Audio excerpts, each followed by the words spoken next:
আসসালামু আলাইকুম। সংবাদে আপনাদের সবাইকে স্বাগত জানাচ্ছি। আমি ফিরোজ তোহা। শুরুতেই সংবাদ শিরোনাম। বাংলাদেশের সর্বশেষ গুরুত্বপূর্ণ আপডেট সংবাদে আপনাকে স্বাগত। শুরুতেই সংবাদ শিরোনাম, পরে বিস্তারিত। শুরুতেই জানাবো, অবৈধভাবে অনুপ্রবেশ করায় কুমিল্লায় ভারতীয় নাগরিক গ্রেপ্তার। অবৈধভাবে সীমান্ত পার হয়ে বাংলাদেশে অনুপ্রবেশ করাতে ভারতীয় নাগরিক শাওন কর্মকারকে আটক করেছে কুমিল্লা ব্যাটালিয়ন 10 বিজিবি। শাওনকে আটকের বিষয়টি নিশ্চিত করেছেন কুমিল্লা ব্যাটালিয়ন 10 বিজিবির অধিনায়ক lieutenant colonel AM Zahid Parvez. এরপর জানাবো, আওয়ামী লীগের নেতাদের সঙ্গে একই মঞ্চে ডিসি-ইউএনও। নীলফামারী সৈয়দপুরে একই মঞ্চে আওয়ামী লীগ নেতাকে নিয়ে শিক্ষার্থীদের হাতে পুরস্কার তুলে দিয়েছেন জেলা প্রশাসক ও ইউএনও। এ নিয়ে এলাকায় তোলপাড় শুরু হয়েছে। এদিকে একটি পলাতক দল দেশকে অস্থিতিশীল করতে চেষ্টা করছে, অভিযোগ করলেন ড ইউনূস।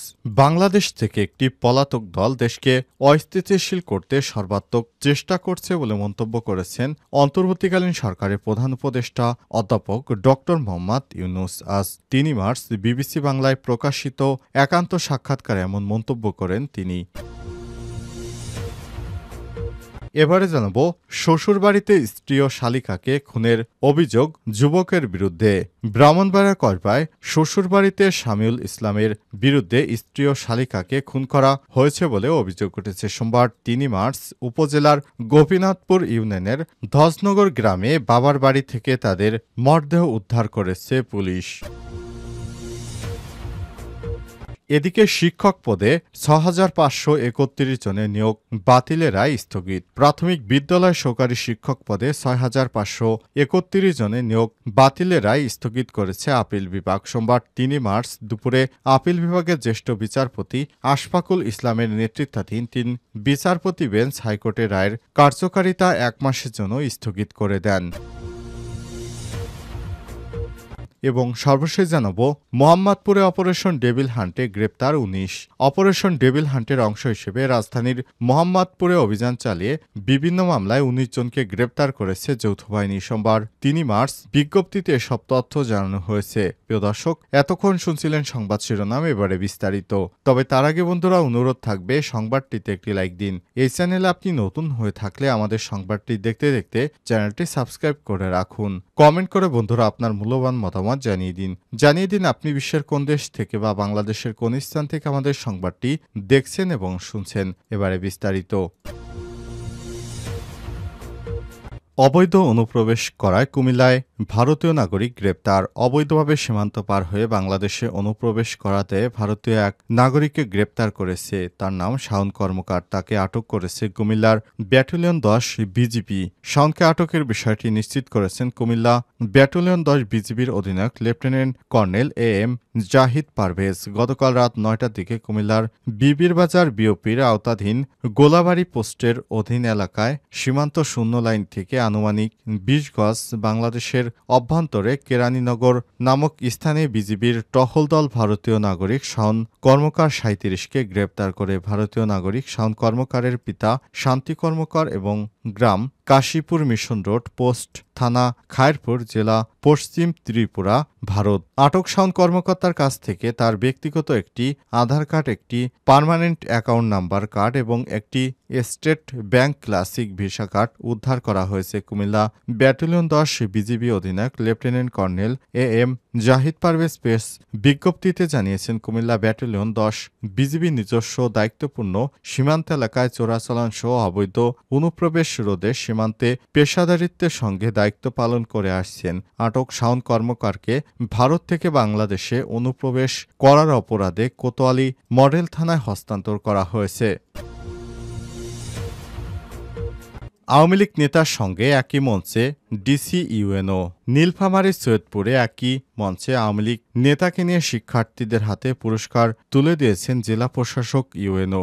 এ নিয়ে এলাকায় তোলপাড় শুরু হয়েছে। গত শনিবার সৈয়দপুর সরকারি কলেজে বার্ষিক ক্রীড়া প্রতিযোগিতা ও পুরস্কার বিতরণী অনুষ্ঠান হয়। এতে প্রধান অতিথি হিসেবে ছিলেন জেলা প্রশাসক মোহাম্মদ নাইরুজ্জামান। বিশেষ অতিথি হিসেবে উপজেলা নির্বাহী কর্মকর্তা নুরি আলম সিদ্দিকী। তাদের পাশেই ছিলেন বঙ্গবন্ধু পরিষদের আহ্বায়ক সৈয়দপুর উপজেলা আওয়ামী লীগের সহ-সভাপতি হাফিজ মফিজুর রহমান। দৃশ্যটি ভালোভাবে নেয়নি উপস্থিত বৈষম্যবিরোধী ছাত্র আন্দোলনের নেতাকর্মী সহ শিক্ষার্থীদের অভিভাবকরা। একই সঙ্গে অধ্যক্ষ গোলজার হোসেন মধ্যাহ্নভোজের আহ্বান প্রত্যাখ্যান করেন কয়েকজন সাংবাদিক এবং সচেতন শিক্ষার্থী। বিষয়টি কানে গেল গুরুত্ব না দিয়ে পুরস্কার বিতরণ সহ অনুষ্ঠানে পরবর্তী কার্যক্রম সম্পন্ন করেন ডিসি ইউএনও। এদিকে অনুষ্ঠানের ছবি ও ভিডিও সামাজিক যোগাযোগ মাধ্যমে ছড়িয়ে পড়লে তোলপাড় শুরু হয়। কৌশলে প্রশাসনের কর্মকর্তারা আওয়ামী লীগ নেতাদের পুনর্বাসনের অপচেষ্টা চালাচ্ছেন বলে অভিযোগ উঠে। সৈয়দপুর সরকারি কলেজের ভারপ্রাপ্ত অধ্যক্ষ গোলজার হোসেন বলেছেন, আওয়ামী লীগের নেতা হিসেবে নয় বরং প্রতিষ্ঠানের সাবেক অধ্যক্ষ হিসেবে মফিজুর রহমানকে আমন্ত্রণ জানানো হয়েছে। এ ব্যাপারে নীলফামারী জেলা প্রশাসক মোহাম্মদ নাইরুজ্জামান বলেন, শিক্ষা প্রতিষ্ঠানের প্রধান আওয়ামী লীগ নেতাকে দাওয়াত দিয়ে আমাদের কি করা রয়েছে? আমি জানি না কে আওয়ামী লীগ আর কে অন্য দলের নেতা। আগে জানলে বিষয়টি এড়িয়ে যেতাম। একটি পলাতক দল দেশকে অস্থিতিশীল করতে চেষ্টা করছে বললেন ড ইউনূস। একটি পলাতক দল দেশকে অস্থিতিশীল করতে সর্বাত্মক চেষ্টা করছে বলে মন্তব্য করেছেন অন্তর্বর্তীকালীন সরকারের প্রধান উপদেষ্টা অধ্যাপক ড মোহাম্মদ ইউনূস। সোমবার ৩ মার্চ বিবিসি বাংলায় প্রকাশিত একান্ত সাক্ষাৎকারে এই মন্তব্য করেন তিনি। সোমবার ৩ মার্চ প্রকাশিত বিবিসি বাংলার সঙ্গে একান্ত এই সাক্ষাৎকারে অন্তর্বর্তীকালীন সরকারের প্রায় ৭ মাসে আইনশৃঙ্খলা পরিস্থিতি সংস্কার ও নির্বাচন ছাত্র নেতৃত্বের নতুন দল গঠনসহ রাজনৈতিক ঘটনা প্রবাহ নিয়ে কথা বলেছেন প্রধান উপদেষ্টা। পাশাপাশি ভারতের সঙ্গে বাংলাদেশের সম্পর্ক নিয়েও কথা বলেছেন তিনি। সম্প্রতি সেনাপ্রধান জেনারেল ওয়াকারুজ্জামান তার বক্তব্যের দেশের সবাইকে ঐক্যবদ্ধ থাকার আহ্বান জানিয়ে বলেছিলেন, নিজেদের মধ্যে হানাহানি বন্ধ না করলে দেশের স্বাধীনতা সার্বভৌমত্ব বিপন্ন হবে।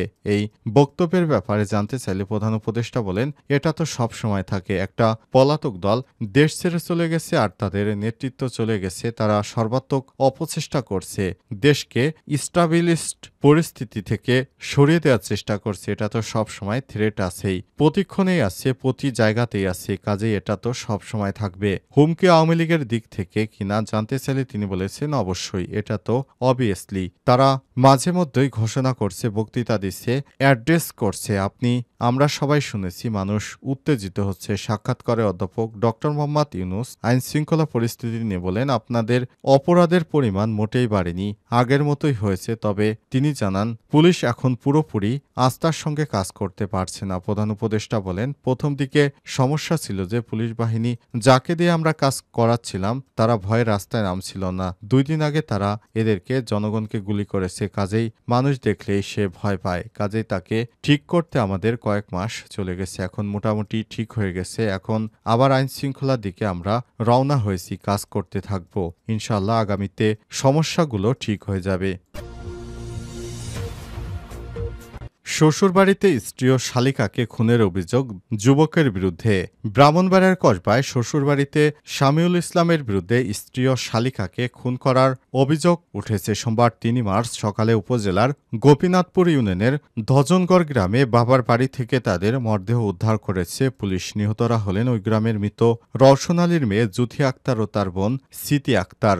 ঘটনার পর থেকে স্বামী শামিউল ইসলাম পলাতক রয়েছেন। পুলিশ ও পরিবার সদস্যরা জানায়, 1.5 বছর আগে কুমিল্লা জেলার ব্রাহ্মণপাড়ার জামতলী গ্রামের ফারুক মিয়ার ছেলে সামিউল ইসলামের সঙ্গে বিয়ে হয় জুথি আক্তারের। জুথি 1 মাস আগে বাবার বাড়িতে আসেন। এর মাঝে সামিউলের স্ত্রী জুথিকে ফিরে যেতে বলে, কিন্তু জুথি রাজি না হয় তাদের মধ্যে মনোমালিন্য হয়। পরে গত সপ্তাহে সামিউল তার শ্বশুর বাড়িতে বেড়াতে আসেন। রোববার রাতে সামিউল তার শ্যালক জাহেদ ভুঁইয়াকে সঙ্গে নিয়ে এক পক্ষে জুথি এবং স্মৃতি অপর কক্ষে শুয়ে পড়ে। রাতে ঘরের ভেতর সামিউলের চলাফেরায় সন্দেহ করে শ্যালক জাহেদ। এক পর্যায়ে সে তার দুলাভাইকে খুঁজে না পেয়ে বোনদের কক্ষে গেলে সেখানে তাদের মরদেহ দেখতে পায়। কসবা থানার ভারপ্রাপ্ত কর্মকর্তা আব্দুল কাদের জানান, খবর পেয়ে নিহতদের মরদেহ উদ্ধার করেছে পুলিশ। প্রাথমিক ধারণা করা হচ্ছে তাদের শ্বাসরোধ করে হত্যা করা হয়েছে। মরদেহ ময়নাতদন্তের জন্য জেলা সদর হাসপাতাল মর্গে পাঠানো হয়েছে। ঘটনাটি তদন্ত সহ ঘাতক স্বামীকে আটকের চেষ্টা চলছে বলে জানিয়েছে পুলিশের কর্মকর্তারা।